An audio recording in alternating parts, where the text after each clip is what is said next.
kita sambut anugerah Tuhan yang Tuhan berikan, kita menyanyikan Diriku Tak Betah di Dalam Dunia.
Mari kita bersama-sama menyiapkan hati dan kita mohon bimbingan Roh Kudus dalam doa. Mari kita berdoa. Bapa di sorga, sebagai sebuah persekutuan, kami jemaat-Mu, kami gereja-Mu, kami memiliki Yesus di dalam setiap hati kami, untuk kami berkarya pelayanan, di mana kami Tuhan tempatkan. Tuhan tolonglah kami untuk kami mengerti kebenaran sabda-Mu, agar di dalam setiap perkara kehidupan yang kami alami, kami tetap teguh untuk menyaksikan kemurahan Tuhan. Kami serahkan ya Bapa, kiranya kami mendapatkan hikmat-Mu, untuk kami boleh mengerti kebenaran sabda Tuhan. Dengan segenap hati kami juga kami akan melakukan firman-Mu. Mari Tuhan, Engkau yang akan menyertai kami selama pemberitaan sabda Tuhan pada pagi hari ini. Tuhan memberkati semua juga saudara-saudara kami yang di ruang ibadah ini. Tuhan juga memberkati hamba-Mu yang akan menyampaikan sabda Tuhan. Tuhan memberkati juga pada waktu firman-Mu dibacakan. Terpujilah nama Tuhan, kami berdoa di dalam nama Tuhan Yesus Kristus. Amin. Bapak Ibu, mari kita membuka dan menyimak Alkitab kita. Bacaan pertama pagi ini, Kejadian pasal 12, ayat yang pertama sampai dengan keempat. Kejadian 12, ayat pertama sampai keempat. Berfirmanlah Tuhan kepada Abram, pergilah dari negerimu dan dari sanak saudaramu, dan dari rumah bapamu ini ke negeri yang akan kutunjukkan kepadamu. Aku akan membuat engkau menjadi bangsa yang besar dan memberkati engkau serta membuat namamu masyhur, dan engkau akan menjadi berkat. Aku akan memberkati orang-orang yang memberkati engkau, dan mengutuk orang-orang yang mengutuk engkau, dan olehmu semua kaum di muka bumi akan mendapat berkat. Lalu pergilah Abram seperti yang difirmankan Tuhan kepadanya, dan Lot pun ikut bersama-sama dengan dia. Abram berumur 75 tahun ketika ia berangkat dari Haran. Demikianlah sabda Tuhan. Syukur.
Dari Tuhan yang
Bacaan kedua diambil dari Roma 4 ayat yang pertama 1 sampai 5, dilanjutkan dengan ayat 13 sampai 17.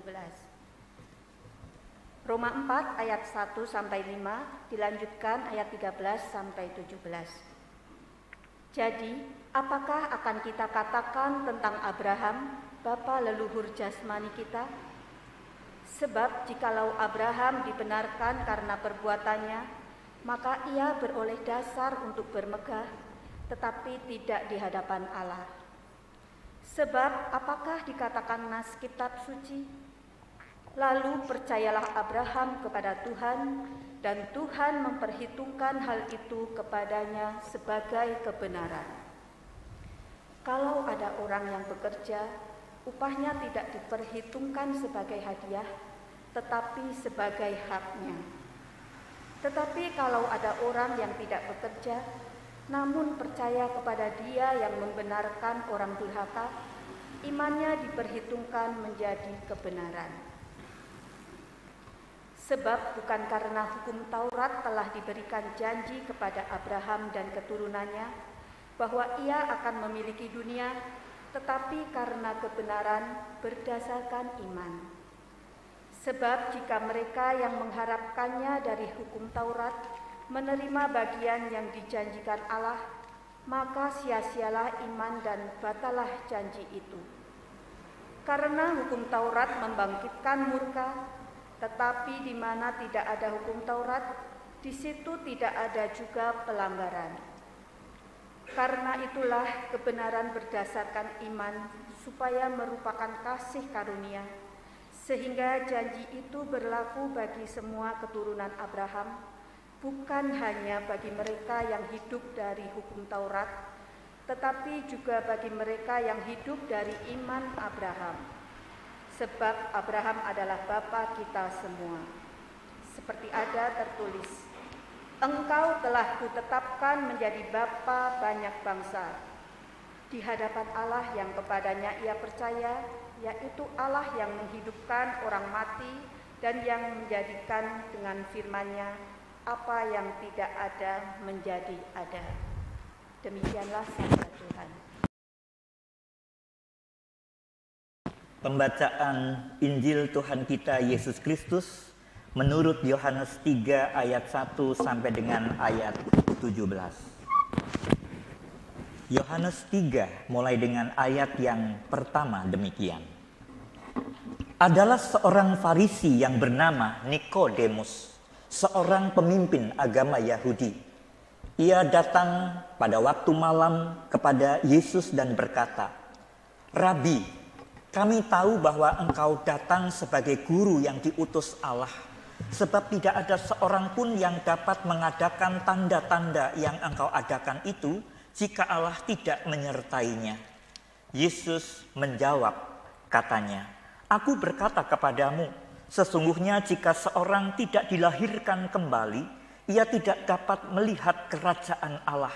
Kata Nikodemus kepadanya, "Bagaimanakah mungkin seorang dilahirkan kalau ia sudah tua?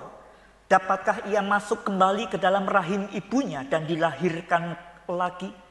Jawab Yesus, "Aku berkata kepadamu, sesungguhnya jika seorang tidak dilahirkan dari air dan roh, ia tidak dapat masuk ke dalam kerajaan Allah. Apa yang dilahirkan dari daging adalah daging, dan apa yang dilahirkan dari roh adalah roh. Janganlah engkau heran, karena aku berkata kepadamu, kamu harus dilahirkan kembali. Angin bertiup kemana ia mau, dan engkau mendengar bunyinya, tetapi engkau tidak tahu dari mana ia datang atau kemana ia pergi. Demikianlah halnya dengan tiap-tiap orang yang lahir dari roh." Nikodemus menjawab katanya, "Bagaimanakah mungkin hal itu terjadi?" Jawab Yesus, "Engkau adalah pengajar Israel, dan engkau tidak mengerti hal-hal itu? Aku berkata kepadamu, sesungguhnya kami berkata-kata tentang apa yang kami ketahui, dan kami bersaksi tentang apa yang kami lihat. Tetapi kamu tidak menerima kesaksian kami. Kamu tidak percaya waktu aku berkata-kata dengan kamu tentang hal-hal duniawi. Bagaimana kamu akan percaya kalau aku berkata-kata dengan kamu tentang hal-hal sorgawi. Tidak ada seorang pun yang telah naik ke sorga selain daripada Dia yang telah turun dari sorga, yaitu Anak Manusia. Dan sama seperti Musa meninggikan ular di padang gurun, demikian juga Anak Manusia harus ditinggikan, supaya setiap orang yang percaya kepadanya beroleh hidup yang kekal. Karena begitu besar kasih Allah akan dunia ini, sehingga Ia telah mengaruniakan anaknya yang tunggal, supaya setiap orang yang percaya kepadanya tidak binasa, melainkan beroleh hidup yang kekal. Sebab Allah mengutus anaknya ke dalam dunia bukan untuk menghakimi dunia, melainkan untuk menyelamatkannya oleh Dia. Demikianlah Injil Yesus Kristus. Berbahagialah mereka yang mendengarkan firman Allah dan yang memeliharanya. Hosiana. Hosiana, Hosiana, Hosiana, Hosiana.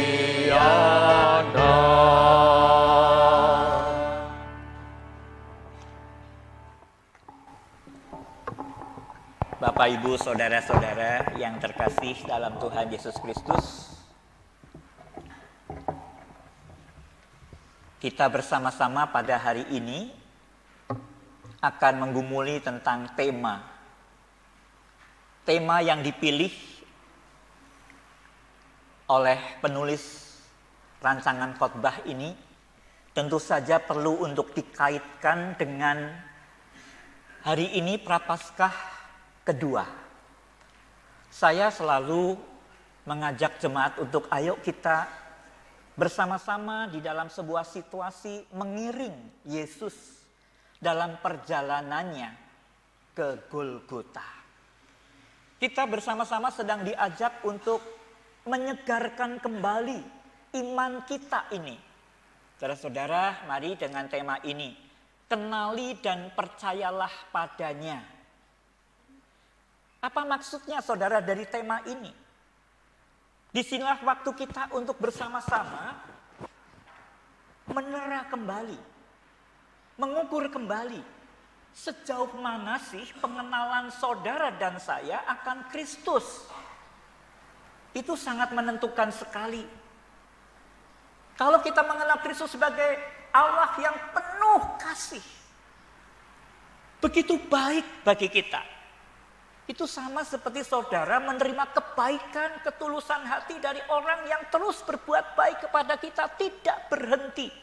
Saudara bisa bayangkan, orang itu bisa berhenti, tapi saya mengatakan ketika saudara dan saya mendapatkan kebaikan, uluran tangan, pertolongan dari orang yang terus memperhatikan kita.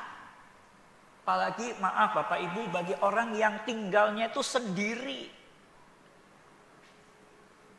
Pagi-pagi di situ sudah diampiri, lalu kemudian kita di situ diajak ngobrol, kita sedih, kita merasa sendiri, tidak ada yang diajak ngobrol. Datang orang yang begitu memperhatikan bukan soal makanan saja, tetapi soal jiwa. Dan itu dibuatnya berulang-ulang. Pastilah saudara, kita itu mau mengatakan apa dan melalui sikap seperti apa kepada orang itu, kita nyatakan bahwa kita berterima kasih, kita bersyukur. Hari ini saudara, kita mau dibawa ke sana. Semakin kita erat dekat mengenal Kristus yang diharapkan di dalam setiap kita, itu ibarat Rasul Paulus mengatakan cukup bagiku. Yesus mengatakan cukup kasih karuniaku bagimu.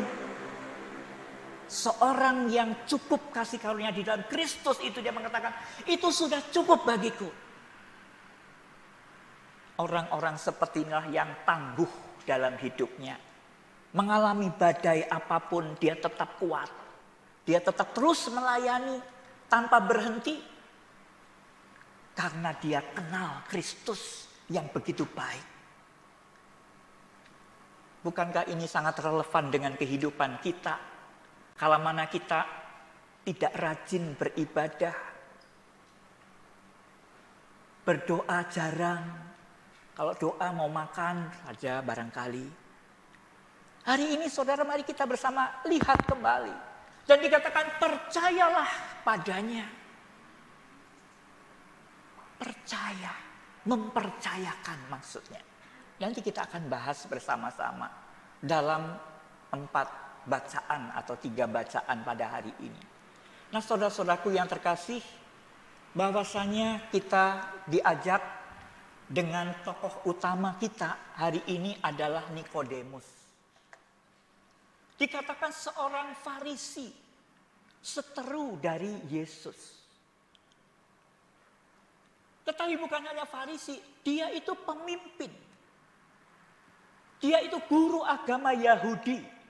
Bukan sekedar Farisi biasa, tapi dia guru agama dan dia pemimpin. Berseberangan nih hidupannya dengan Yesus. Lalu dia bertemu dengan Yesus. Apa maksudnya, saudara? Mari kita buka bersama-sama bahwa sebenarnya ini peristiwa kehidupan kita yang hendak disentuh melalui firman Tuhan. Barangkali ada di antara saudara punya rekan yang gampang ragu untuk ikut Kristus. Apakah dia berani untuk datang kepada Kristus dan mempertaruhkan semua latar belakang hidupnya?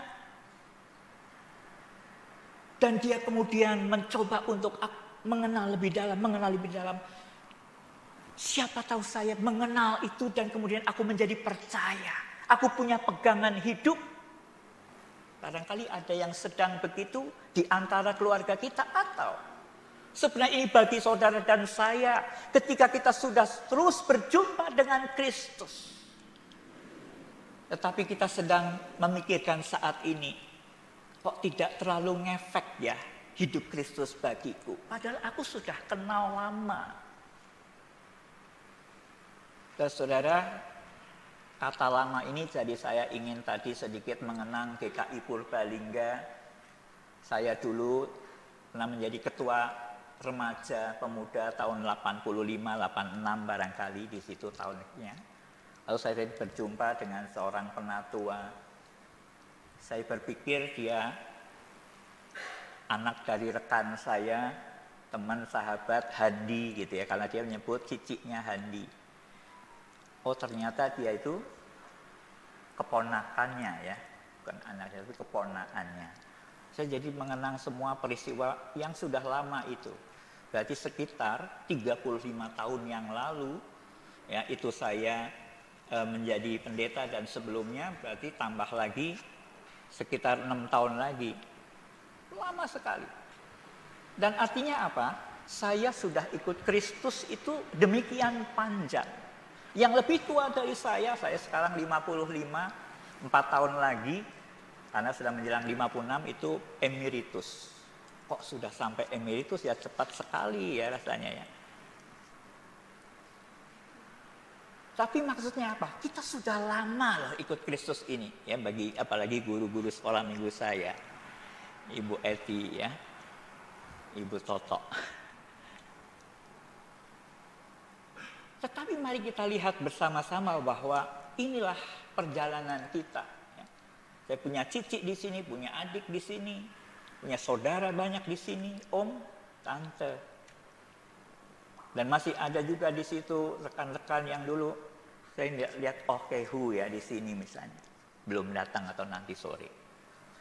Tapi mari saudara, ini suatu pergumulan untuk kita tentu saja, sebuah perjalanan. Ya. Dan kita sudah bertemu dengan Yesus itu, apakah kita selama ini sudah bertumbuh terus dalam iman dan kasih kita? Hari ini kita akan belajar dari peristiwa Nikodemus ini, saudara. Apa yang sebenarnya terjadi? Saya mendapati bahwa kita kadang-kadang mengatakan tidak mungkinlah kalau saya seperti ini tuh bisa diterima oleh Kristus. Saya pikir ini mewakili tadi kelompok yang pertama. Ada orang-orang yang ragu-ragu. Bagaimana ketika hidup berseberangan dengan Kristus, punya prinsip yang berbeda. Berbedanya itu bukan sebenarnya sesuatu yang jelek-jelek amat. Karena bahwa hidupnya itu lebih berpegang kepada aturan Taurat. Pokoknya semua kehidupan itu ditata sedemikian sampai sebenarnya pokoknya kasih itu seringkali tidak punya tempat lebih. Hukum itu lebih. Ini seringkali konfrontatif di sana. Orang lapar, hari Minggu, dulu Sabat, Sabtu, tidak boleh itu ditolong untuk dipetikkan, diambilkan anggur untuk dia minum atau makan. Karena itu pantangan. Kasih tidak punya tempat dengan keadaan itu. Padahal Yesus datang untuk meletakkan kasih Allah yang begitu besar ke tengah-tengah dunia ini, di dalam hati setiap umat pada waktu itu. Dan ini yang terjadi, tetapi apa yang kita lihat bahwa singkat kata akhirnya Nikodemus itu mengenal Kristus. Dan dia mengalami perubahan yang besar itu terjadi. Yang disebutkan di sana adalah perubahan besar itu tidak bisa tidak, harus dilahirkan kembali. So, bisa bayangkan bahwa itu memang lalu kemudian ditafsir, ditangkap oleh Nikodemus ini. Bagaimana bisa masuk kepada perut ibunya lagi? Tidak bisa. Sulit. Tapi saudara, ketika engkau harus dilahirkan kembali, dicernanya waktu itu begitu susah. Itu maksudnya lahir baru. Dengan hati yang baru. Dengan penghayatan akan Allah. Pengenalan akan Allah yang baru. Kalau saudara beribadah itu bukan sekedar ini hari Minggu maka saya beribadah. Bukan itu. Itu aturannya orang Kristen itu beribadah. Tetapi adalah karena Tuhan mengasihiku. Aku mengucap syukur Tuhan. Aku menyisihkan waktumu untuk engkau dan aku datang beribadah kepadamu. Orang kalau berubah dari hal yang pertama dan kemudian yang kedua, inilah lahir baru. Karena dia sudah berjumpa dengan Kristus, mengalami Kristus, dan sekarang hidupnya bagi Kristus. Ibadahnya adalah persembahan hidupnya. Bahkan waktu-waktu hari-hari, Roma 12 ayat 1 itu sebenarnya mengatakan tentang setiap waktu, kapanpun, dimanapun, dalam perkataan dan perbuatan. Pada waktu kerja, waktu istirahat, di rumah, di tempat lain. Itulah persembahanku Tuhan untukmu. Saudaraku yang terkasih, dilahirkan kembali dari air dan roh. Air mengingatkan kita menyerahkan diri, dibasuh itu. Disucikan, diberi berkat kasih Allah Bapa, Anak dan Roh Kudus. Dengan Roh Kudus itu artinya itulah yang terus kita terbuka padanya, membaharui kehidupan kita. Kalau dia siap untuk hal itu, selalu mau. Itulah pertumbuhan yang saya yakin bahwa sebenarnya itulah hidup kita mestinya terus bertambah, bertumbuh dalam iman kita. Saudaraku yang terkasih, mari hari ini barangkali kita masih punya banyak hal yang terselip dalam hati kita. Pemahaman-pemahaman yang lain, pemahaman yang tidak dikehendaki oleh Tuhan. Mempercayakan hidup justru kepada sesuatu, pengalaman, uang. Orang merasa nyaman ketika uangku banyak kok. Kalau sakit itu gampang, tabunganku banyak. Dokter yang seperti apa saya bisa bayar. Seringkali kita mengandalkan hal-hal seperti itu. Hari ini Tuhan memanggil kita, saudara, datang kepadanya. Dan mari kita bersama-sama akan diberi berkat perubahan hidup yang akan lebih sejati. Ingat kata sejati itu. Kita seringkali justru jatuh kepada hal yang kita sudah puas kalau dapatkan hal-hal yang tidak sejati. Tapi inilah yang sejati itu diberikan kepada kita. Dan kita mencoba untuk bersama merenungkan artinya kenapa sih Nikodemus itu datang pada waktu malam. Dia menyadari diri sebagai orang masih dalam kalangan ahli Taurat, pemimpin agama Yahudi, Farisi.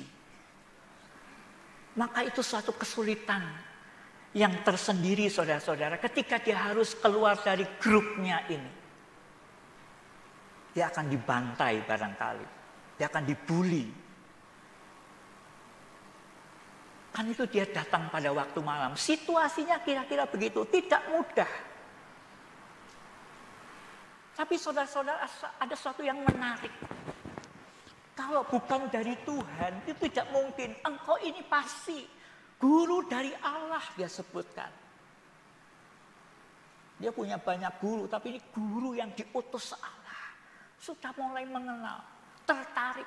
Maksud saya, dia tidak tahan untuk tidak datang kepada Kristus. Dia tidak bisa mempertahankan kondisinya yang selama ini menarik dia, dan selama ini tentu saja dinikmatinya sebagai orang Farisi. Itu kebanggaan. Tapi dia, saudara-saudara, dalam situasi sulit ini, karena kasih itu begitu menarik dalam Kristus, dia bisa waktu itu mengalahkan gengsinya. Dan yang menarik dia adalah kasih karunia. Dan kasih karunia yang disediakan Tuhan itu, kalau diceritakan Kristus, ini sebenarnya diberikan untuk dunia. Kasih terbesar Allah akan dunia ini. Dan itulah yang mengubahkan itu, saudara. Saudaraku yang terkasih, tetapi hari ini kita melihat realita di sekeliling kita, bukan? Realita pengadilan.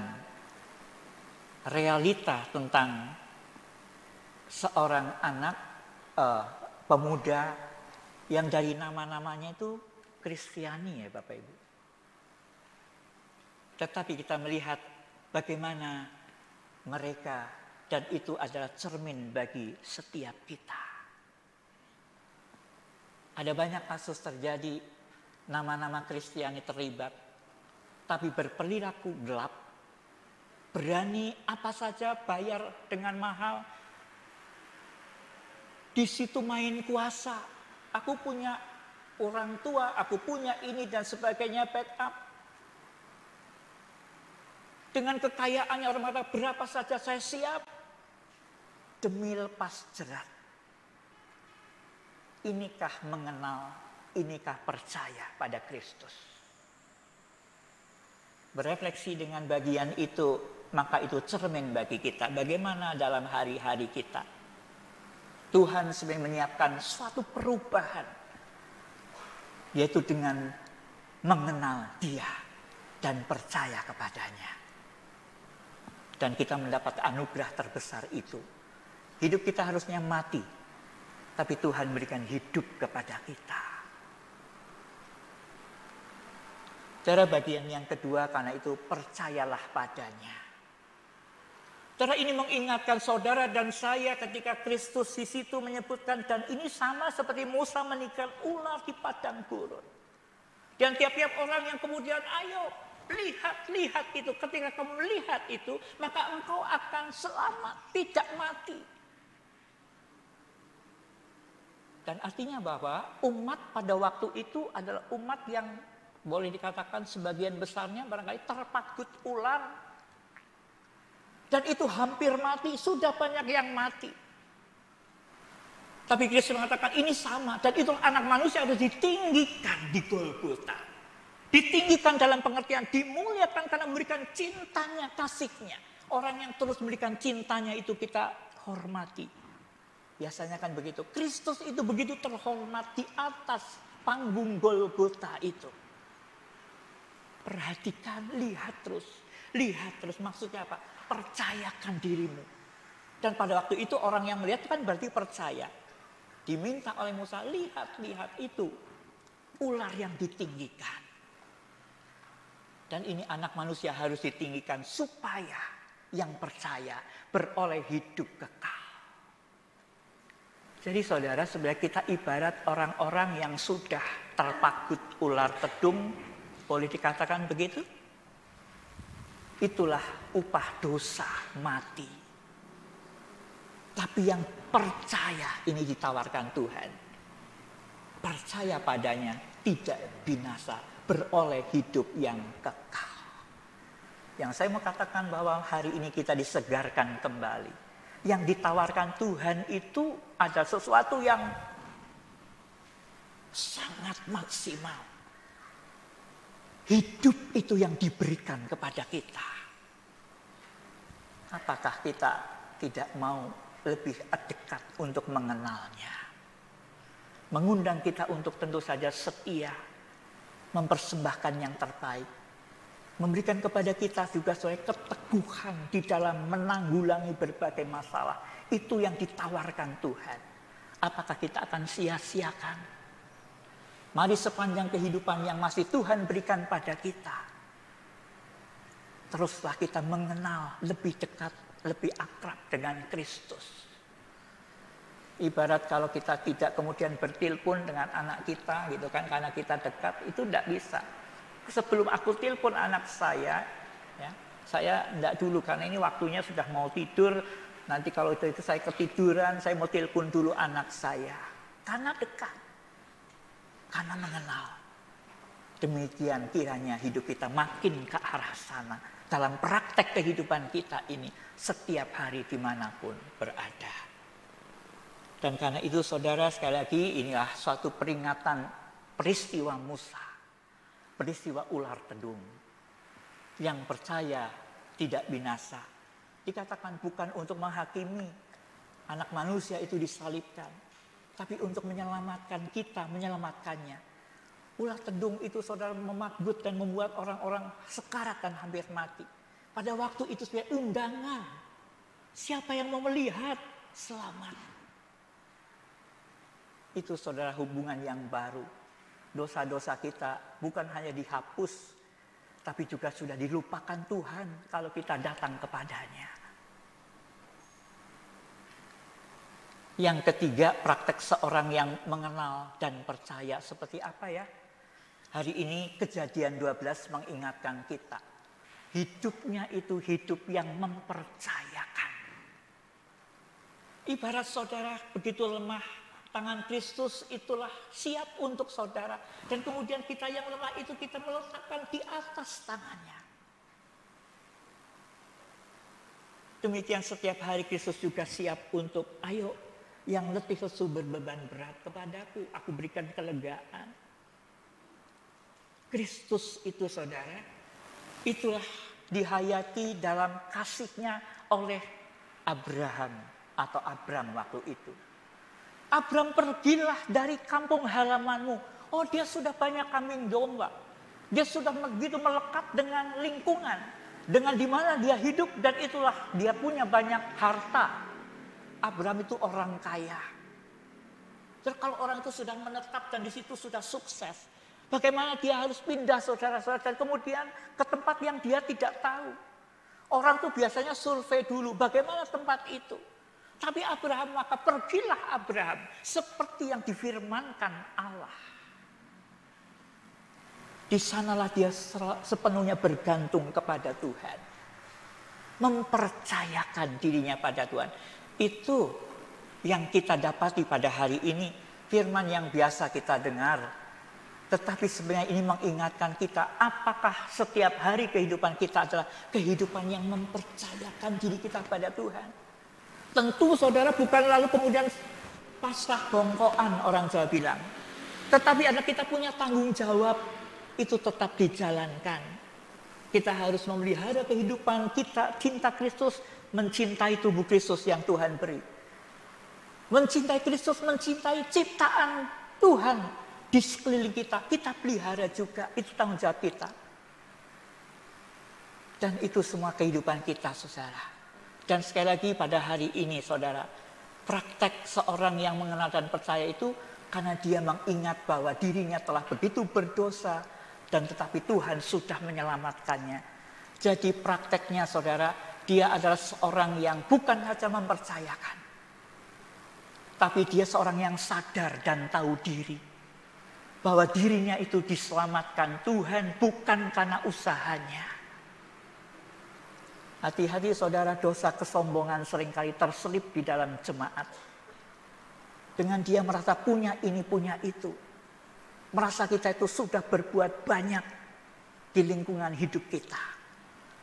Tapi apa artinya kalau kita tidak mendapatkan anugerah dari Kristus? Hidup kita percuma sebenarnya.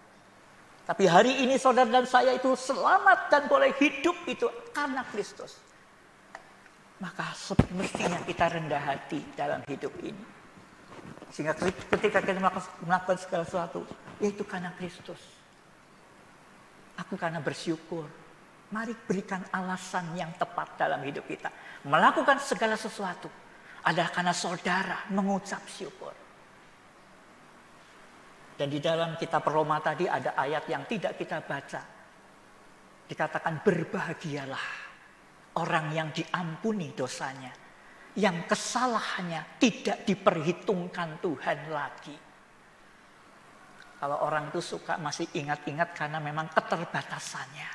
Pernah dilukai, kadang-kadang mengampuni, iya Tuhan aku mengampuni, tapi masih ingat-ingat aja. Sehingga kadang-kadang relasinya tidak bisa pulih 100%. Tapi Tuhan kita melupakan kesalahan kita 100%. Dia tidak mengingat-ingat kita kesalahan kita lagi. Dan mari saudara-saudara kita berani bersama-sama sekali lagi dengan lihat apakah saya hidup mempercayakan diri saya pada Tuhan, apakah saya rendah hati, apakah saya mengucap syukur, apakah saya berbahagia. Dan mari kita isi kehidupan kita seperti Abraham ya. Tuhan mau kita dimanapun menempatkan kita sebagai siapapun itu dalam kondisi kita. Mari kita belajar untuk mempercayakan hidup terus kita kepada Tuhan. Bersyukur senantiasa. Dan dalam rasa syukur inilah paduan suara nanti GKI Pastor Bandung ya, paduan suara Shalom akan menyampaikan pujian bersyukur. Tuhan berkati kita semuanya. Amin.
Jemaat kami undang untuk bangkit berdiri.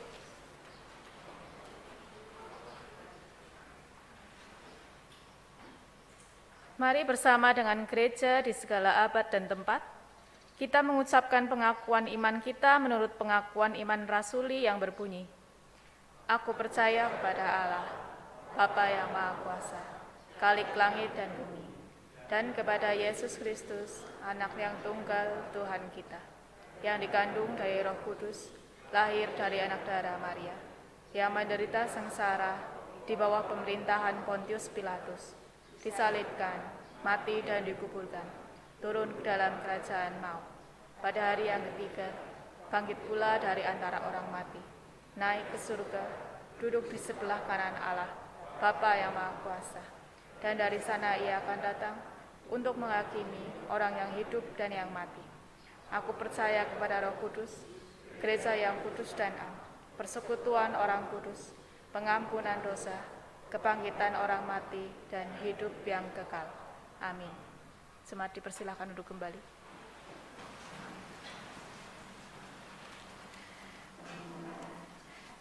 Mari kita bersama-sama kita memanjatkan doa syafaat kita.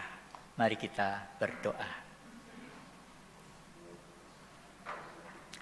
Bapa di surga, kami berdoa ya Tuhan untuk saudara-saudara kami yang sedang sakit dan di dalam masa pemulihan, yaitu Ibu Tirsa Diosianio, Ibu Luciana Susanti, dan juga untuk saudara-saudara yang lain yang tidak tersebut pada hari ini. Dalam setiap keadaan mereka, Tuhan yang akan menguatkan iman mereka. Mereka boleh senantiasa merasakan bahwa Tuhan baik, Tuhan menyertai mereka. Tuhan yang akan menolong dalam setiap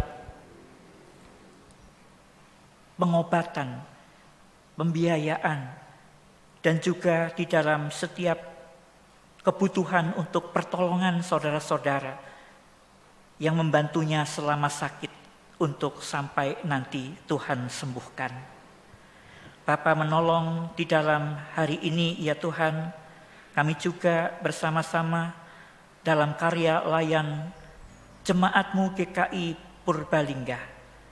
Kami menyerahkan dalam setiap kegiatan yang terencanakan, secara khusus juga di dalam rangka masa Raya Paskah 2023. Tuhan yang akan menyertai di dalam kepanitiaan yang sudah terbentuk dan terus sedang mempersiapkan segala acara, dari anak hingga lanjut usia, di dalam kebaktian maupun juga perjamuan kudus. Tuhan yang akan menyertai supaya melalui peristiwa Paskah, kehidupan jemaat-Mu di tempat ini terus bertumbuh di dalam iman dan kasih-Nya, relasinya dengan Tuhan Yesus. Kami serahkan ya Bapa dalam setiap pergumulan yang sedang terjadi, baik di tengah pekerjaan ataupun juga di dalam pendidikan anak, di dalam merawat kehidupan bersama. Ada tugas, ada tanggung jawab, ada beban hidup yang seringkali muncul dari tengah-tengahnya. Tuhan yang akan menolong dan memberikan kelegaan. Kami menyerahkan ya Tuhan untuk setiap persekutuan yang dibangun, untuk setiap pelayanan diakonia yang terus diselenggarakan dengan setia, dan juga untuk kesaksian, menyaksikan kemurahan Tuhan yang berlangsung baik melalui gereja-Mu ini secara lembaga maupun juga setiap pribadi. Biarlah kami terus menjadi berkat seperti demikian misi Kristus di tengah dunia ini. Gereja-Mu di tempat ini terus aktif, bersemangat melayani Tuhan melalui berbagai bidang. Juga untuk sekolah yang dikelola, Tuhan akan menyertai melalui tempat ini.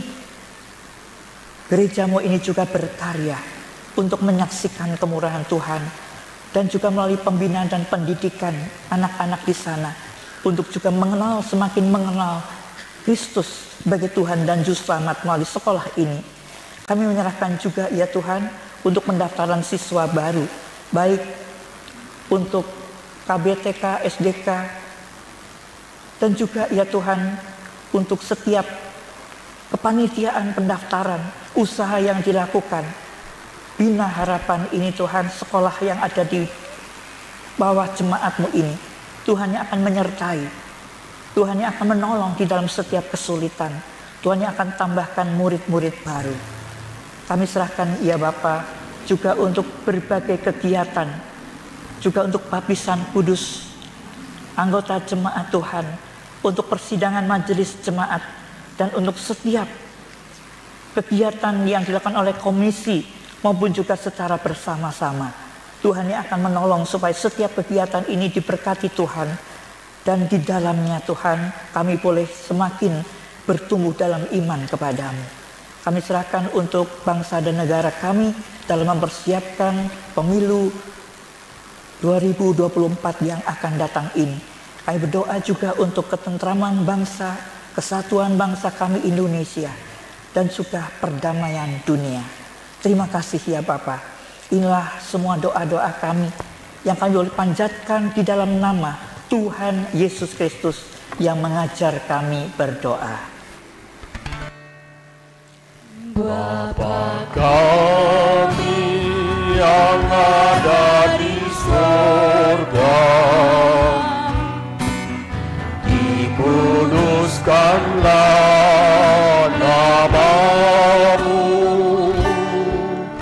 datanglah kerajaan-Mu, jadilah kehendak-Mu di bumi seperti di surga. Beri kami hari ini makanan yang secukupnya. Ampuni salah kami seperti kami ampuni yang bersalah pada kami. Jangan bawa kami dalam pencobaan, Dan melepaskan kami dari yang jahat, Engkaulah yang punya kerajaan dan kuasa dan kemuliaan sampai selama-lamanya.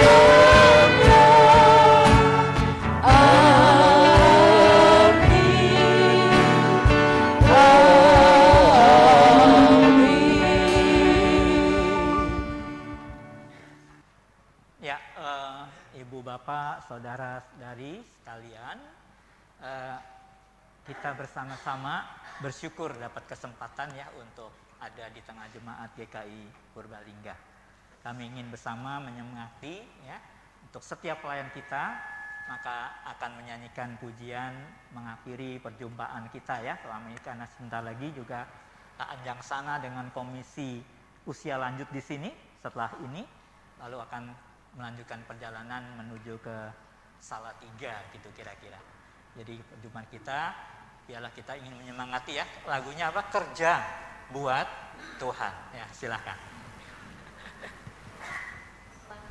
Setelah kami menyanyikan, Bapak Ibu juga kami ajak untuk menyanyi bersama kami ya. Terima kasih.